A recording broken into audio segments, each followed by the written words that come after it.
حد يعمل اللي انت شايفه قدام عينك ده بالحماس ده، دي ناس سايبه اللي وراها واللي قدامها علشان خاطر بس تشجع النادي الاهلي. الجمهور ده بيثبت كل يوم ان جمهور واعي جدا وجمهور ذكي جدا. عمر جمهور الاهلي ما تخلى ابدا عن الاهلي.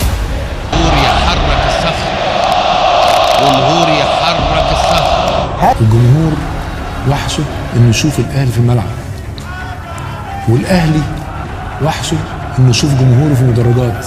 كان من هدفنا ان الجمهور يرجع تاني المدرجات، ونرجع تاني نلعب في استاد القاهرة خطوة ونبني عليها خطوات تانية لغاية ما يرجع تاني الاستاد يتملي ب100,000 متفرج.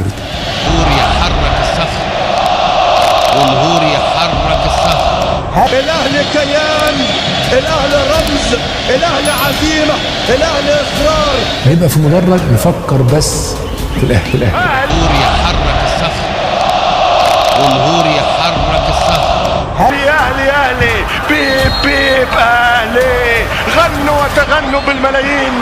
عايزين نهتف للاهلي بس، عايزين نهتف للاهلي بس، عايزين جمهور بروح الفانيلا الحمراء. جمهور يحرك الصخر وملتزم التزام رائع. الجمهور في الوقت اللي انت بتحتاجه تلاقيه بيشجعك.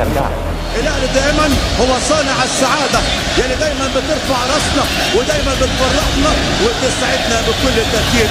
الاهلي محتاج جمهوره جنبه وفي ظهره.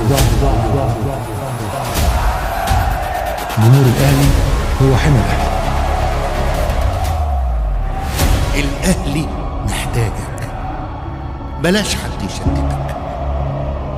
فرصتنا في ايدينا، فرصتنا في ايدينا، الرهان دايما عليك.